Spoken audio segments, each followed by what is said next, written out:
Selamat datang kembali di channel Pegawai Jalanan. Semoga informasi yang kami sajikan ini bisa bermanfaat untuk kita semua. Silahkan kalian simak video ini agar kalian bisa menangkap informasi yang kami sajikan. Selamat menonton.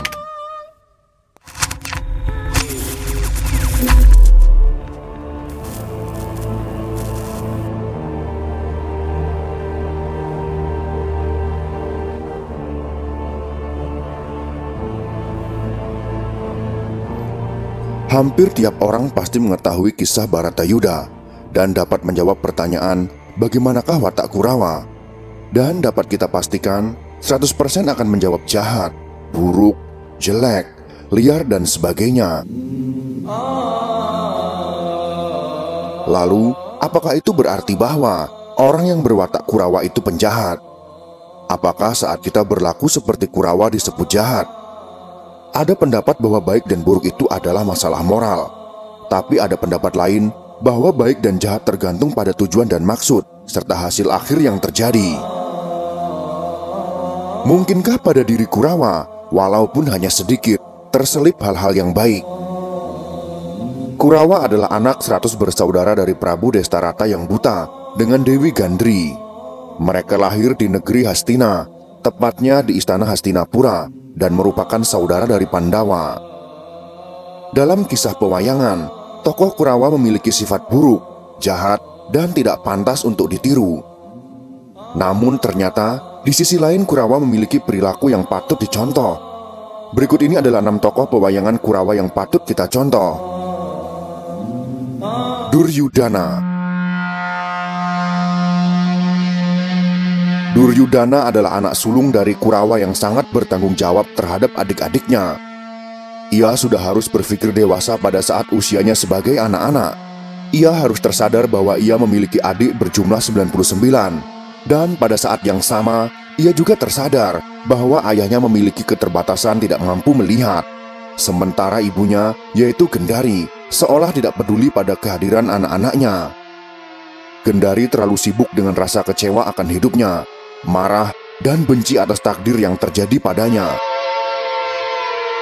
Duryudana harus memikul tanggung jawab atas keberadaan adik-adiknya yang tak tersentuh sedikit pun pendidikan budi pekerti. Sehingga menginjak usia dewasa pun, ia masih merasa bertanggung jawab pada masa depan adik-adiknya. Dasar kecintaan dan tanggung jawab terhadap adik-adiknya diterjemahkannya sebagai upaya agar adik-adiknya dapat memiliki harta dan tahta untuk memenuhi kebutuhan mereka. Ia juga berharap dapat menjadikan mereka kesatria terhormat. Sungguh upaya dari abang yang berkeinginan mulia.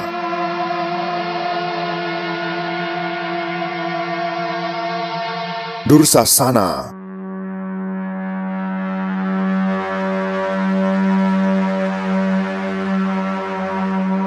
Dursasana adalah adik yang patuh, suatu kebiasaan yang mungkin kebanyakan tidak banyak yang tahu. Seolah dia sadar bahwa seluruh hidupnya diambil tanggung jawabnya oleh Duryudana. Dia seperti memiliki kepekaan betapa abangnya selalu melindungi dan membelanya. Lalu Dursasana begitu patuh dan setia pada abangnya, yaitu Duryudana. Tidak ada sedikit pun dalam kisah hidupnya ia melawan kehendak abangnya tersebut. Ia selalu mendahulukan abangnya atas kesenangannya terlebih dahulu. Salah satu contohnya adalah ketika para Kurawa bersenang-senang di taman istana, sedangkan Duryudana menyendiri. Kemudian Dursasana menghampiri dan mengambilkan sekeranjang buah untuk abangnya tersebut. Begitulah Dursasana begitu lugu, tapi keluguannya pada lingkungan tanpa perhatian dan kasih sayang orang tua. Citraksa Citraksi.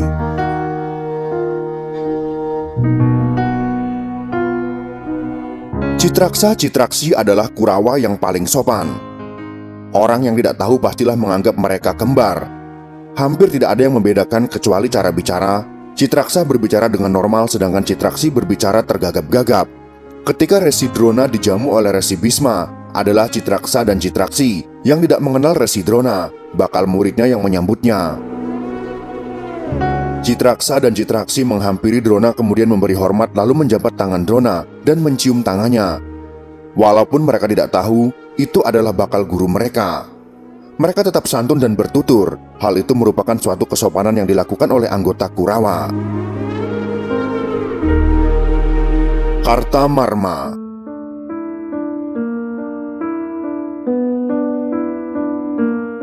Anggota Kurawa yang gemar minum ini bersahabatkan Aswatthama, yaitu putra dari Resi Drona. Mereka hampir selalu muncul bersamaan.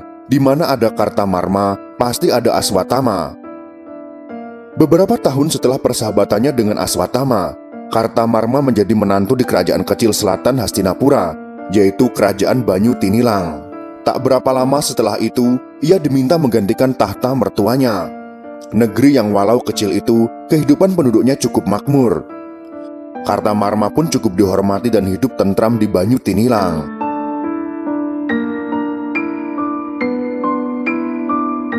Dursilawati.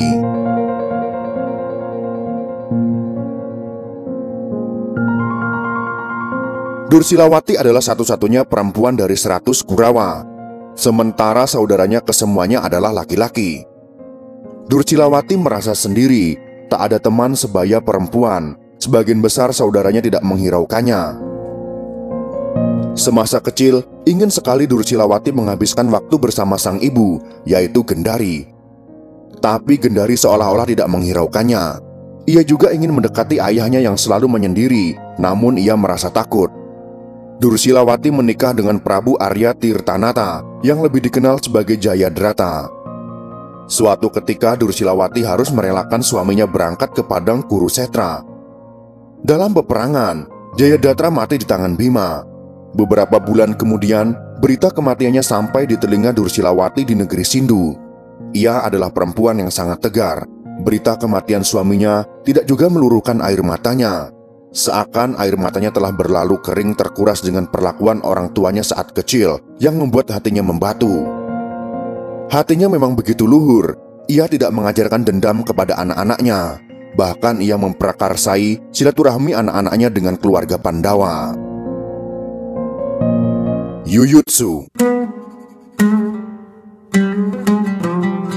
Yuyutsu adalah salah satu saudara Kurawa yang mau belajar untuk melihat kesalahan-kesalahan yang diperbuatnya serta berusaha untuk berubah. Sekian lama ia merasa bahwa apa yang terjadi di lingkungan Hastina melawan hati nuraninya. Dan saat terusirnya Pandawa dari Hastinapura, membuatnya berani menghadapi Duryudana yang selama ini ditakuti untuk mengutarakan ketidaksetujuannya. Namun abangnya tersebut tetap keras kepala, dan akhirnya Yuyutsu mundur lalu pergi keluar istana untuk menenangkan diri. Sesampainya di perbatasan sebelah barat Cempalareja, ia dijamu oleh saudaranya, yaitu Durmuka dan Drestaketi. Mereka meninggalkan Hastinapura karena mereka tidak setuju dengan Duryudana dan Sangkuni, yaitu pamannya yang bersikap aniaya dan selalu memfitnah Pandawa. Yuyutsu yang berpendirian sama dengan mereka, yang kemudian sering mengunjungi mereka untuk mencurahkan isi hatinya dan bertukar pikiran. Durmuka dan Drestaketi adalah dua dari sekian banyak Kurawa yang tidak melibatkan diri secara langsung pada kancah Perang Baratayuda. Selama Perang Baratayuda, mereka menjalani hidup di gubuk seperti biasa. Ketika Baratayuda usai dan Pandawa kembali menduduki Hastinapura, tersebar pengumuman agar seluruh Kurawa yang tersisa menyerahkan diri atau akan diburu dan ditangkap. Durmuka dan Drestaketi secara sukarela menyerahkan diri ke Hastinapura. Adalah sikap seorang kesatria terhormat. Mereka menjadi tawanan beberapa hari dan kemudian diampuni Yudhistira, serta diperbolehkan kembali ke gubuk. Mereka kemudian menjalani keseharian mereka di desa itu hingga akhir hayatnya. Yuyutsu yang melarikan diri dari perang pun, ia sukarela berangkat ke Hastinapura untuk menyerahkan diri.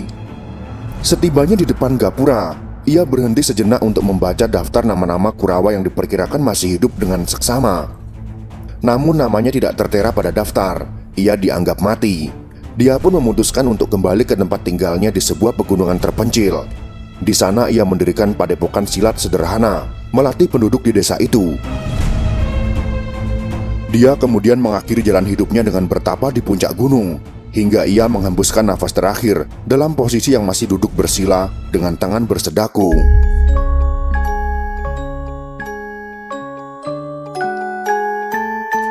Itulah 6 contoh sifat Kurawa yang baik dan dapat kita contoh. Ada sebuah kata bijak yang berbunyi, Apa yang terlihat tidak seperti apa yang kamu lihat. Sebuah kata bijak yang dapat digunakan untuk menilai Kurawa, agar kita bisa belajar untuk mengerti bahwa yang tampaknya jahat bisa saja menyimpan suatu kebaikan yang tidak diketahui. Dan tidak selamanya orang jahat tidak memiliki kebaikan di sisi yang lain dalam hidupnya. Sehingga dari orang jahat sekalipun kita dapat mengambil hikmah dan pelajaran yang berharga. Sekurus-kurusnya ikan masih ada dagingnya, segemuk-gemuknya ikan masih ada tulangnya. Ambil yang baik dan buang yang buruk. Semoga video ini bisa bermanfaat untuk kita semua. Jika kalian suka dengan video ini, silakan berikan jempol ke atas. Dan jika kalian menganggap video ini bermanfaat, maka bagikanlah untuk teman-teman Anda yang lain. Terima kasih sudah menonton.